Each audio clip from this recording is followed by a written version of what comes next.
Shalom Bapak Ibu, jumpa lagi kita di hari ini. Kita kembali renungkan firman Tuhan, kita berdoa. Bagimu-lah ya Tuhan segala pujian, hormat, kemuliaan yang sudah memberi lagi kami kesempatan hidup di hari ini. Kami mau melandasi dengan Tuhan lewat firman-Mu. Berkatilah dalam nama Tuhan Yesus. Amin. Bapak Ibu, firman Tuhan kita terambil dari Markus 5 ayat 25 sampai 26. Firman Tuhan berkata, adalah di situ seorang perempuan yang sudah 12 tahun lamanya menderita pendarahan. Ia telah berulang-ulang diobati oleh berbagai tabib sehingga telah dihabiskannya semua yang ada padanya. Namun sama sekali tidak ada faedahnya, malah sebaliknya keadaannya makin memburuk. Itulah firman Tuhan yang jadi dasar renungan kita pada hari ini. Tema kita adalah bertekunlah dan fokuslah. Itulah tema kita. Nah, ada seorang wanita yang mengalami penderitaan begitu berat dalam hidupnya selama 12 tahun. Bukan seminggu, bukan sebulan atau setahun. Tentu ini waktu yang sangat lama. Ia menderita pendarahan. Dan ini juga tentu tidaklah mudah untuk dia alami dan dia hidupi. Darah yang seharusnya berada di dalam tubuh keluar terus sehingga keadaannya sudah sangat buruk. Berbagai usaha telah ia lakukan demi mendapatkan kesembuhan, tetapi selalu gagal. Bahkan sudah banyak tabib yang didatanginya, tetapi hasilnya juga sama saja, nihil.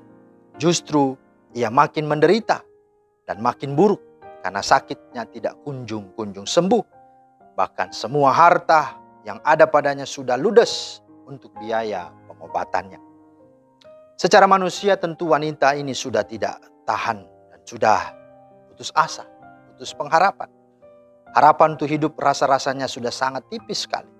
Tak bisa dibayangkan betapa menderitanya wanita atau perempuan ini. Jika orang lain yang mengalaminya belum tentu dapat bertahan.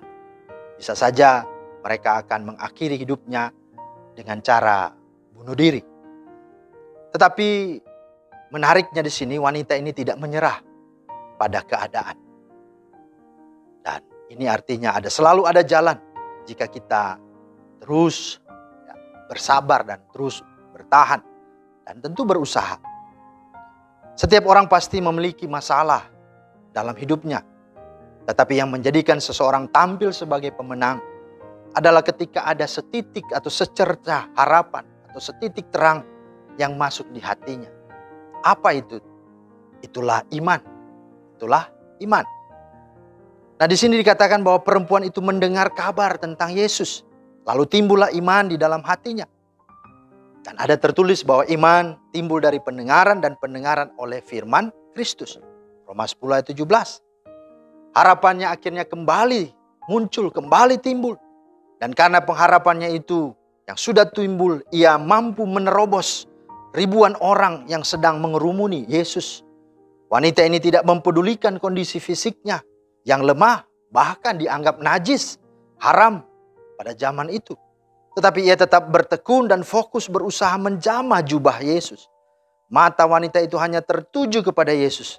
Meskipun untuk berjumpa dengan Yesus ada banyak sekali penghalang. Karena Yesus selalu dikelilingi oleh orang-orang banyak. Wanita itu percaya bahwa hanya dengan iman bahwa Yesus sanggup melakukan perkara besar. Dan memang benar, imanlah adalah segala hal yang sangat penting yang dapat mengalahkan dunia ini dengan segala permasalahannya, apapun itu, termasuk sakit penyakit. Masalah seberat apapun, saudara, jika kita bersama Yesus, maka kita pasti akan keluar sebagai pemenang.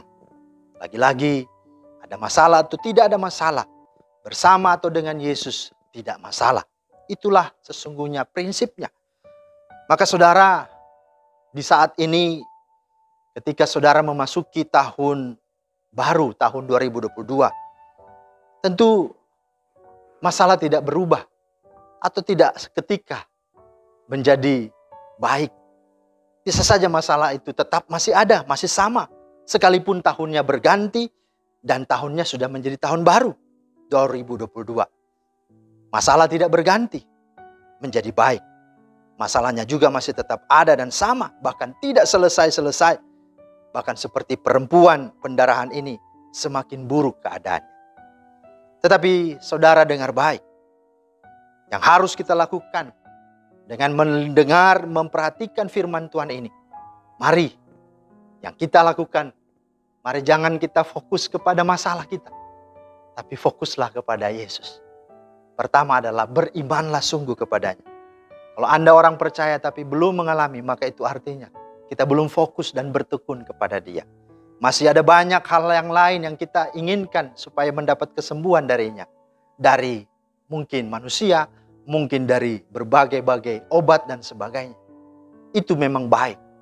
Tetapi kalau itu sungguh mengganggu imanmu, itu berarti Tuhan mau bereskan iman kita. Karena itu, mari berimanlah sungguh kepada Dia. Dengan apa? Dengarkanlah firman Tuhan. Bukan dengarkan berita-berita orang. Bukan dengarkan resep-resep orang. Tapi dengarkanlah firman Tuhan.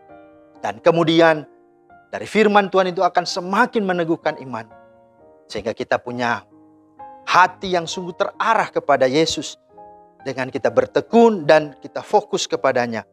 Maka kita akan meraih kesembuhan dan pemulihan serta berkat Tuhan.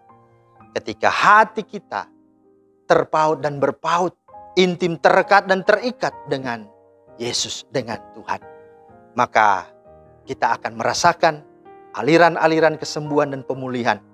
Itu sungguh-sungguh mengalir, memulihkan hidup kita. Apapun pergumulan, termasuk sakit penyakit. Karena itu mari jalani meskipun di tengah keadaan yang mungkin belum ada perubahan sekalipun kita ada di tahun yang mungkin sudah berubah, berganti. Sudah tahun 2022. Tapi yakinlah bahwa Tuhan tidak pernah berubah. Dia Tuhan Allah yang sama, yang terus menyatakan kasih dan kuasa-Nya. Karena itu mari fokuskanlah hidupmu dan bertekunlah lebih lagi kepada Dia. Tuhan memberkati. Amin. Terima kasih Tuhan untuk firman-Mu. Meteraikanlah dan mampukanlah setiap kami. Ketika Engkau menjumpai ada orang-orang yang membutuhkan pertolongan. Mari Tuhan arahkan mereka. Untuk memandang pada Tuhan. Fokus pada Tuhan. Bertekun kepada Tuhan. Sebagaimana perempuan yang sakit pendarahan ini. Maka orang-orang yang mencari Tuhan tidak akan dipermalukan. Bahkan Engkau akan menjamah, memulihkan dan menyembuhkannya. Dalam nama Tuhan Yesus kami berdoa. Amin. Demikianlah firman Tuhan hari ini, kiranya menjadi berkat. Selamat beraktivitas, Tuhan Yesus memberkati. Shalom.